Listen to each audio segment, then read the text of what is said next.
আসসালামু আলাইকুম everyone, welcome back to my channel দেশি ব্লগ চ্যানেলে সবাইকে স্বাগতম। আশা করি যে যেখান থেকে আমার এই আজকের ব্লগ ভিডিওটা দেখতেছেন সবাই ভালো আছেন। আল্লাহর অশেষ রহমতে আমরাও কিন্তু বেশ ভালো আছি। তবে অতিরিক্ত গরম, আর এত বেশি গরম পড়ছে কি বলবো। তো এখন হচ্ছে রাত্রিবেলায়, এটা হচ্ছে ঈদের পরের দিন রাত্রিবেলায় সুমার বাবা বাসায় আসছে। তো দই আর হচ্ছে ফ্রোজেন পরোটা, কলা, আম এগুলো নিয়ে আসছে। আমি সেগুলো সাথে সাথেই গুছিয়ে নিচ্ছি। প্রথমে ওই দই আর পরোটাটা ফ্রিজে রেখে দিয়ে আসলাম। এরপরে কলাটা আগে বের করে নিচ্ছি, পলিথিনে থাকলে এগুলো গলে যাবে। আর যে গরম, এত গরমে কিন্তু কলা তাড়াতাড়ি পেকে যাচ্ছে। বাসায় ভরপুর কিন্তু আম, আর এত গরম, গরমে কোনো জিনিস রেখে শান্তি নেই। প্রায় সব জিনিসই মনে হচ্ছে নষ্ট হয়ে যায় নাকি এরকম মনে হচ্ছে। তো যাই হোক, এই আমটা হচ্ছে ফজলি আম, তো পাইসের জন্য অল্প করে নিয়ে আসছে। আর বাসায় অনেক আম আছে, আব্বা অনেকগুলো আম পাঠাইছে। সেগুলো হচ্ছে হাড়ি ভাঙ্গা আম, মিশ্রিভোগ আম। তো ওগুলো ফ্রিজে রাখছি, পরে ধীরে সুস্থে খাওয়া হবে, কারণ এত গরমে কিছুই খেতে ভালো লাগে না।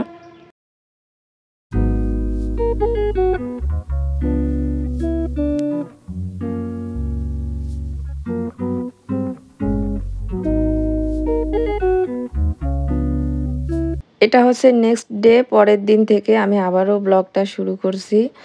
আর এত রোদ, রোদের কারণে কোনো দিকে তাকানোই যাচ্ছে না। আর অতিরিক্ত যখন গরম হয় তখন আমি কিভাবে খুব সহজেই আমার সংসারের কাজগুলা গুছিয়ে নেই, সেটাই একটু আপনাদের সঙ্গে শেয়ার করব।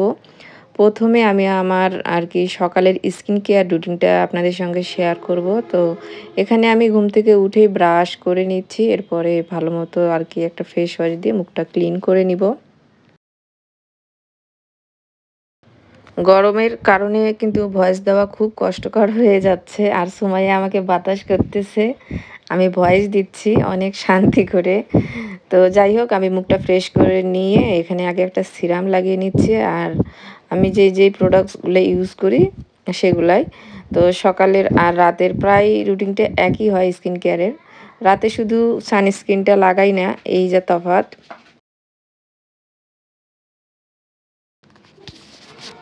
এখানে হচ্ছে এখন আমি ক্রিমটা লাগিয়ে নিব। একটা সানস্ক্রিন আছে, আর হচ্ছে ফেস ওয়াশ আছে, আর ময়েশ্চারাইজার আছে। আর এরপরে আমি শেষে প্রায় ২০ মিনিট পর একটু মুখে পাউডার লাগিয়ে নিই। এটা যখন স্কিনটা নিয়ে নেয়, আমার মনে হয় প্রত্যেকটা মানুষেরই একটা স্কিন কেয়ার রুটিন থাকে। তো আমার স্কিন কেয়ার রুটিনটা আপনাদের সঙ্গে একটু শেয়ার করলাম। এরপরে মুখটা আমি একটু ফ্যানের বাতাসে শুকিয়ে নিছি, কারণ যে অনেক গরম। তো গরমে এগুলো লাগার পর মুখটা এমনিতেই ঘেমে যায়, তখন ভালো লাগে না। ওই জন্য কি শুকিয়ে একটু পাউডার দিয়ে এরপরে রান্নাঘরে চলে আসছি। এখন আমি আগে নিজের জন্য একটু নাস্তা রেডি করে নাস্তা করব। এখনও কেউ ওঠেনি।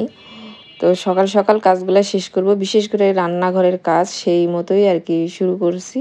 যেহেতু ঈদের পর অত বেশি রান্না বান্না নাই, কারণ ফ্রিজে হচ্ছে সবজি আছে, তারপরে মাংস তো রান্না করা আছেই। তো অল্প কিছু হয়তো রান্না করব। তো এখনও ভাবিনি আমি কি রান্না করব, আগে নাস্তা করি, ক্লিনিংয়ের কাজ শেষ করি, তারপর আর কি আপনাদের সঙ্গে শেয়ার করব। তো এখন আমি চায়ের পানি নিচ্ছি, আর ওই দিক থেকে তো পরোটা দিয়েই দিছি। আমার যতই কিছু হোক, এখন কিন্তু বাসায় চালের আটার রুটি আর গরু মাংস আছে, যেটা দিয়ে হচ্ছে আমার বর নাস্তা করবে। কিন্তু আমার না ওই একই টাইপের নাস্তা সকালবেলা খেতে ভালো লাগে। তো আমি ওই জন্য পরোটা আর দুধ চা করে নিচ্ছি। পৃথিবীতে যা কিছুই হয়ে যাক, আমি আমার মন মতো নাস্তা না করলে আমার হয় না। চালের আটার রুটি আর গরু মাংস খেতে তো আমিও পছন্দ করি, কিন্তু তার একটা আলাদা সময় আছে। তো এই তো আমার পরোটাটা হয়ে গেছে, এখন আমি চায়ের পানিটা বসিয়ে দিলাম। আর কড়া করে ১ কাপ দুধ চা না খেলে সকালটা মনে হয় যে আমি শুরু করিনি, সকালে কোনো নাস্তা করিনি, মানে এরকমটা আমার লাগে। তো যাই হোক, ওই জন্য আমার সকালে ১ কাপ চা খাইতেই হয়। তো সন্ধ্যাবেলাও আমি চা খাই, কখনো দুপুরে খাবারের পর আমি চা খাই। যেহেতু ঈদের দিন থেকে প্রচুর গরম, তো সেই জন্য আমার হচ্ছে বিকেলের চাটা আমি কয়দিন থেকে খাচ্ছি না। অনেক বেশি অস্বস্তি হচ্ছে, তো সকালেরটা দিয়েই শুরু করছি। ভাবছি এই সকালের ১ কাপ চা দিয়েই সারাদিন পার করব আর কি। এরপরে নাস্তা করে নেওয়ার পর সবার নাস্তা হয়ে গেছে, গরুর মাংসটা আমি আবারও ফ্রিজে রেখে দিচ্ছি। এখন আমি টেবিলটা পরিষ্কার করে নেব, থালা বাসনগুলো আগে টেবিল থেকে সরিয়ে ফেলি। আর আমি যে রান্নার কিনছি টেবিল সাজাবো সেই সময়টা হয় নাই। কারণ অনেক বেশি কাজের প্রেশার ছিল। তার সাথে হচ্ছে আমার শরীরটাও বেশ খারাপ ছিল ঈদের আগের দিন থেকে। তো যার কারণে আর আমার কোনো কাজ করা হয় নাই। তো আগের যে ফুটেজগুলো ছিল সেগুলো তো আমি এতদিন আপলোড দিছি। ঈদের দিনের কোনো কিছু শেয়ার করতে পারি নাই। অনেক অসুস্থ ছিলাম। তো কোনো রকমে একটু আর কি রান্না করে খাওয়া-দাওয়া করা হইছে, যেটা না করলেই নয় সংসার জীবনে। এই যে আমি কলিং দিয়ে টেবিল পরিষ্কার করতেছি আজকে, কারণ ওই যে অত বেশি শরীর ভালো ছিল না, সস্তার কাজ আর কি। আমি বেশিরভাগ সময় টাওয়াল ভিজিয়ে টেবিল পরিষ্কার করি, কিন্তু যখন আমার শরীর ভালো থাকে না তখন আমি একটু কলিং দিয়ে একটা টাওয়াল দিয়ে মুছে ফেলি। টাওয়ালগুলো আমি পরে যখন ভালো লাগে তখন ধুই। তো মাঝে, মাঝে এরকম সস্তার কাজ করি আমি নিজেকে বাঁচানোর জন্য। আর আমার মনে হয় সংসার পরিপাটি রাখার থেকেও বেশি জরুরি রাখা হচ্ছে নিজেকে সুস্থ, ভালো রাখা। আমি যখন নিজে ভালো থাকবো তখন এমনিতেই পুরো সংসারটা ভালো থাকবে। আমি সবসময় এটা বলি এবং সবসময় আমি এটা করিও। তো আমি নিজের শরীরের উপর জোর জবরদস্তি করে তেমন কিছু করি না। এরপরেও তো মানে আমার বরের অনেক অভিযোগ থাকে যে, "তোমার এদিকে শরীর তো চলেই না, কিন্তু কাজ তুমি ছাড়ো না। কাজ তুমি করতেই থাকো।" আর যেহেতু এই সময়টাতে সে একটু বাসায় আছে, যার কারণে আমাকে একটু ভয়ে, ভয়ে কাজ করতে হচ্ছে। সকালের নাস্তার পর যে প্লেট বাসনগুলা বের হইছে সেগুলা হচ্ছে আমি ধুয়ে নিচ্ছি। আজকে আরেকটা কথা আপনাদের সঙ্গে শেয়ার করি, সেটা হচ্ছে আমি খাবার-দাবারের ক্ষেত্রে সবসময় সিরামিক অথবা স্টিলের প্লেটে খাওয়া-দাওয়াটা করি। বিশেষ করে রান্নার জিনিসপত্র যেই গরম খাবার-দাবারগুলা রাখি, সেগুলোও আমি সবসময় চেষ্টা করি সিরামিক না থাকলে অবশ্যই স্টিলের জিনিসে রাখতে। মেলামাইনের কোনো জিনিস বা ফ্রাই প্যান এইসব জিনিস আমি একদমই ব্যবহার করা বন্ধ করে দিছি। আর মানে শেষমেশ আমি পারছি সেখান থেকে সরিয়ে আসতে। মেলামাইনের কোনো জিনিস তো আমি কেনাকাটা একদমই বন্ধ করে দিছি। আর ননস্টিকের কোনো জিনিস কখনো কিনবো না। সে যতই দেখতে সুন্দর হোক। আর খাওয়া-দাওয়ার ক্ষেত্রে তো আমি সবসময় সচেতন থাকি। এমনিতেই এখনকার খাবার-দাবারে কোনো পুষ্টি নাই, রোগবালাইয়ের কোনো শেষ নাই। তার উপর যদি একটু এই দিকগুলা না মেইনটেইন করি তাহলে কিন্তু চলে না। এখানে শুধু আমার শরীর স্বাস্থ্য না, আমার পরিবারের মানুষেরও শরীর স্বাস্থ্যের ব্যাপার আছে। তো আমার কাছে মনে হয় সবথেকে বেস্ট হচ্ছে বাসন-কোসনের মধ্যে স্টিলের জিনিস ব্যবহার করা। এটা পরিষ্কার করাও খুব সহজ এবং এগুলা হচ্ছে মেইনটেইন করাও খুব মানে ভালো। আমার এগুলা স্বাস্থ্যের জন্য খুব ভালো। তো যাই হোক, এদিক থেকে আমার মেয়ে আমাকে বাতাস করতেছিল, আমি তো ভয়েস দিচ্ছিলাম। মানে শেষমেশ সে বাতাস করা বন্ধ করে এখন খেলতে চলে গেছে আর আমার প্রচুর গরম লাগতেছে। আজকে যে দিনাজপুরে কী পরিমাণে গরম সেটা শুধু আমিই বুঝতেছি। আর যারা আমাদের দিনাজপুরে আছে তারাই বুঝতেছে। তো যাই হোক, এই যে এখন আমি এগুলা সব জায়গায় রেখে দিচ্ছি। রোজ দিন নাস্তার পর, ডিনারের পর অনেক থালা বাসন বের হয়, সেগুলা পরিষ্কার করে সিঙ্ক এরিয়া পরিষ্কার করতে হয়। আবার রান্নাঘরেরও টুকটাক জায়গা পরিষ্কার করতে হয়, টেবিল পরিষ্কার করতে হয়। একজন গৃহিণীর কিন্তু কাজ কম থাকে না। কিন্তু সেই কাজগুলো যদি একটু টাইম মেইনটেইন করা যায়, যেমন সকাল, সকাল নাস্তা রান্নাটা শেষ করে ফেলতে পারলে ১১টা থেকে প্রায় ৪টা পর্যন্ত আমার কাছে মনে হয় সবথেকে গরমটা বেশি থাকে। ওই সময় যেন রান্নার ঘরের কাজ না করতে হয়। সকালের কিন্তু অনেক কাজ থাকে বাড়তি, সেগুলো আমি আজকে স্কিপ করে আমি আর কি রান্নাঘরের কাজগুলো আগে শেষ করতেছি। রান্নাঘরে আমার জ্বালানা সেইভাবে নাই। অনেক গরম থাকে এইজন্য। তো যাই হোক, আমার এখন কিন্তু থালা বাসন ধোয়া শেষ আর সিঙ্ক এরিয়াও পরিষ্কার করা শেষ। আর মাঝে কিন্তু প্রায় অনেকটা সময় চলে গেছে। তো ভাবলাম কি যে একটু আম খাওয়া যাক। কারণ পানি খেতে ইচ্ছে করছে। তো ভাবলাম একটা আম খাই আর এক গ্লাস পানি খাই। তো আমার তো ধৈর্য নাই। এই আমগুলো হচ্ছে ফজলি আম বলছে। আর আমার হাসব্যান্ডও এগুলা নিয়ে আসছে, বলছে যে খুব ভালো। আসলে আমের সময় সব ধরনের আম যদি টেস্ট না করা হয় তাহলে আম খেয়ে কী মজা হলো বলেন? তো এই আমটা হচ্ছে একটু কালো, কালো দেখাচ্ছি। তো আমার কাছে মনে হয়েছে যে কিছুদিন আগে ঝড় বাতাস হইছে না? তখন আমগুলা পড়ছিল, ওগুলাই রেখে দিছিল। এখন নরম হইছে, ওগুলো ওরা বিক্রি করছে। কারণ এগুলো গাছপাকা আম একদমই না। এগুলা যদি গাছপাকা আম হতো চোষাটা এতটা মোটা থাকতো না। তবে আম কিন্তু খেতে ভালো ছিল। আর আমার হাতে বেশি সময় নাই জন্য এখন আমি আর আ আম আর কি সুন্দর করে কাটতে পারবো না। এইভাবেই আমি একটা আম খেয়ে পানি খাবো। তো যখন ওরা আম খায় ওদেরকে আমি সুন্দরভাবে কেটে দেই। কিন্তু নিজে যখন খাই এইভাবে একটা আম খেয়ে আমি আবারও কাজ শুরু করে দেই।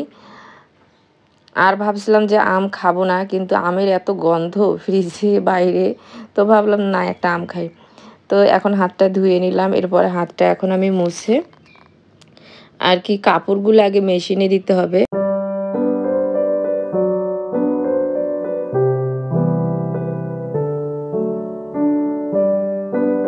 এখানে আমি কিছু কাপড় পাউডার দিয়ে ভিজিয়ে নিলাম, কারণ যেগুলা হচ্ছে আমি মানে ঘামের কাপড় সবসময় সাদা কাপড় ইউজ করা হয়, বেশি করে পাউডার দিয়ে ওগুলো একটু ভিজিয়ে দেই। আর যেই কাপড়গুলো মানে বেশি একটা পরা হয় না, যেমন লুঙ্গি শুধু রাত্রে পরে সকালে চেঞ্জ করে। আর বেডশিট কালকেই এটা আমি দিছিলাম বেডে, আবার আজকেই উঠাইছি, কারণ ওই যে আম টাম খাচ্ছে আর রস ফেলাচ্ছে। তো ওই রুমের বেডশিটটা আমি রোজ ধুয়ে দিচ্ছি, তা না হলে মাছি হচ্ছে অনেক। তো এগুলা আমি আর ভিজে দেইনি, কারণ ওগুলো ময়লা হয় নাই। তো এইভাবেই আমি মেশিনে কাপড় দেই, কারণ এইভাবে কাপড় দিলে কাপড় বেশি পরিষ্কার হয়। আর কাপড়ে মানে মেশিনের বিলটাও কম আসে, অত বেশি আর দিতে হয় না। তো ওই কারণে এইভাবে দেই রেগুলার ইউজের কাপড়গুলা। আর যেগুলো বেশি টাইম দিয়ে দেওয়ার সেগুলো তো বেশি টাইম দিয়েই দেই। মেশিনে কাপড় দিয়ে এখন সুমাইয়া হচ্ছে আইসক্রিম খাবে, অনেক গরম লাগছে, ওই যে গরম। তো বললাম যে আমার জন্য একটা বের করো, তাহলে দুজনাই দুটো আইসক্রিম খাই। এই আইসক্রিমটা নতুন টেস্ট করছিলাম আমি গতকালকে, ভালো লাগছে জন্য কয়েকটা নিয়ে এসে রাখছি। তো এখন একটা আইসক্রিম খেয়ে তারপরে আবার রান্না করব। তো মা আমি খাচ্ছিলাম, ভাল লাগতেছিল, সময়টা একটু ক্যাপচার করছি। এখানে এখন আমি পোলাও রান্না করব। সুমাইয়ার বাবাকে আমি সকালবেলা জিজ্ঞেস করতেছিলাম কি রান্না করা যায়, বলতেছে অনেক গরম, তো কি আছে ফ্রিজে, আমি বললাম তরকারি আছে। তো বলতেছে তাহলে কিছু করার দরকার নাই, তুমি হচ্ছে শুধু সাদা পোলাও করো, অত বেশি তো খাওয়াও যাচ্ছে না। তো ওই জন্য আমি একটু সাদা পোলাও রান্না করব, আর কোনো কিছু রান্না করব না, দুপুরে যা তরকারি আছে তাই দিয়ে খাওয়া হবে। আমি বলছিলাম একটু ডাল করি, বলতেছে ডাল তো কেউ খাবে না, সবাই যেহেতু পোলাও খাবে। তো ভাবলাম হ্যাঁ ঠিক তো, ভাত তো কেউ খাবে না, কিন্তু সাহেব না পোলাও খেতে চায় না, ও সাদা ভাত খেতে খুবই পছন্দ করে। ওর জন্য ফ্রিজে একটু ভাত আছে, ওইটাই ওভেনে গরম করে দিব, আর সাদা পোলাওটাই রান্না করব। এখানে আমি চালটা খুব ভালো মতো ধুয়ে নিচ্ছি। এটা ওই যে আমার আম্মার যে জমির ধানের চাল, সেই চালটা। তো এই চালটাতে বেশি একদমই পানি দেওয়া যায় না, জানি না কেন, মানে খুব তাড়াতাড়ি সিদ্ধ হয়, কিন্তু ফ্লেভার খুব ভালো, কিন্তু আমার কাছে রান্না করে কোনো মজা লাগে না সত্যি কথা বলতে। এবারের চালটা মনে হয় শুকায়নি ভালো, নাকি কোনো একটা তো সমস্যা আছেই, যার কারণে ঝরঝরা যে একটা সুন্দর মানে আস্তে আস্তে থাকবে চালটা, ওইরকম আমি পোলাও বা বিরিয়ানি কোনোটাই রান্না করতে পারতেছি না। তো আমি একটু আর কি আমার আম্মাকে কথাও শোনালাম, তো বলতেছে কি করব, চাল তো জমির, আমরা তো ভালোভাবেই আর কি করা হয়েছে, মানে আমার মামা করে। তো যাই হোক, এই যে এখন আমি তেলে কিছু সাদা এলাচ আর কালো এলাচ দিছি, আর কিচ্ছু দেইনি। আমার সবসময় সাদা পোলাও মশলা তেমন একটা ভালো লাগে না গন্ধের জন্য। আর পেঁয়াজ বেরেস্তা কড়াই আছে, ওইটাই দিব একটু। তো দিয়ে চালটা ভালো মতো ভেজে নিচ্ছি, আর ওই দিক থেকে পানিটাও গরম করে আমি পোলাওটা দমে বসিয়ে এসে এই রুমটা আমি পরিষ্কার করে নিলাম, কারণ সকাল সকাল আর কি বাইরের কাজটা করলাম, কারণ ওইদিকে অনেক গরম থাকে। তো বেডরুমটা সুন্দর মতো পরিষ্কার করছি অফ ক্যামেরায়। আমার একটা কল আসছিল, কথা বলতেছিলাম, যার কারণে আর রেকর্ডও করা হয় নাই। সকাল ভাবছিলাম যে উঠে আগে গাছগুলো আমি পরিষ্কার করব, গরমের পরিমাণ দেখে ভাবলাম না, আগে আমার যে কাজগুলা বেশি গরম লাগে ভারী কাজগুলা ওগুলাই করি, ওগুলাই করছি। এখন আমি গাছগুলার একটু যত্ন করব, অনেক দিন হয় গাছের যত্ন করা হয় না। তো খুব ধুলা পড়ছিল গাছের পাতাগুলাতে, বেশি ধুলা থাকলে তো চোখের সামনে ভালো লাগে না। আর বৃষ্টিও হচ্ছে না যে বৃষ্টির পানিতে এগুলা দিব।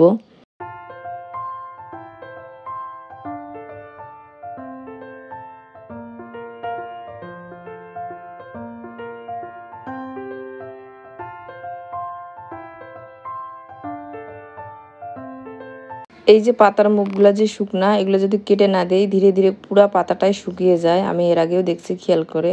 ওই জন্য ওই জায়গাটা কেটে দিচ্ছি, তাহলে আর মানে পুরা পাতাটা শুকিয়ে যাবে না। এরকম করে আর কি গাছের যত্ন কেউ শিখিয়ে দেয় না, আসলে গাছ থাকলে এমনিতেই মনে হয় যে না এইটা করা দরকার, ওইটা করা দরকার। আর এই তো লাকি ব্যাম্বুর পাতাগুলা পরিষ্কার করার পর অনেক ভাল লাগতেছিল। ওই পাশে যে স্নেক প্ল্যান্টটা থাকে, ওইটার পাতাগুলো এত হেলদি হইছে, দেখে মনটা শান্তি হয়ে যায়। স্নেক প্ল্যান্টের কোনো খাটনি নাই, দেখেন কত তাড়াতাড়ি পরিষ্কার করা হয়ে যাচ্ছে। প্লাস এটা যেখানেই রাখেন খুব ভালো থাকে। তবে রোদে থাকলে তো গাছের পাতাগুলা খুব শক্ত-পোক্ত হয়, আর ঘরে রাখলে একটু নেতিয়ে যায়, যেটা ভালো লাগে না, কালারটাও একটু অন্যরকম হয়। তো আমি তো এগুলো অদল-বদল করি। এটা ১০ দিন রাখলে আবার ওটা বাইরে বের করে দেই। মানে এভাবেই করি। এতে গাছও ভালো থাকে, কোনো গাছ আর মারাও যায় না, আবার ঘরের সৌন্দর্যও থাকে। আর ঘরে স্নেক প্ল্যান্ট রাখা নাকি খুবই ভালো আমি শুনেছি। ওইজন্য আমি বাসায় বেশি, বেশি করে গাছ রাখি। এক তো সৌন্দর্য বাড়ায়, ২ আবার অক্সিজেনের জন্য অনেক ভালো। এরপরে দেখেন অনেক ভাল লাগতেছে। এর মধ্যে আমার কাপড়গুলাও পরিষ্কার করা হয়ে গেছে। এগুলা আমি ছাদে দিয়ে এসে তারপরে হচ্ছে আর কি শাওয়ার নিব। তাহলে আর মানে শাওয়ার নেওয়ার পর আর গরমের যে ব্যাপারটা থাকে ওইটা থাকবে না। আর হচ্ছে কাপড় আমি রোজ ছাদে দেই না। কারণ যে গরম ঘরে দিলেই শুকিয়ে যায়। কিন্তু একদিন পর, পর দেই, রোদের দরকার আছে। রোদে কিন্তু অনেক ভাইরাস মরে। আর এদিক থেকে তো আবারও নাকি করোনা বাংলাদেশে শুরু হইছে। মানে আবারও আসছে। তো সবাই সাবধানে থাকবেন, ভালো থাকবেন। আর আমার আজকের ভিডিও যদি আপনাদের ভালো লাগে, অবশ্যই ভিডিওটাতে একটা হেলদি কমেন্ট করে দিবেন। এতে করে আমার কাছে অনেক ভালো লাগবে। আমার আগের ২ টা ভিডিওতে যত কমেন্ট আসছে আমি একটাও পড়তে পারিনি। তার জন্য আন্তরিকভাবে দুঃখিত।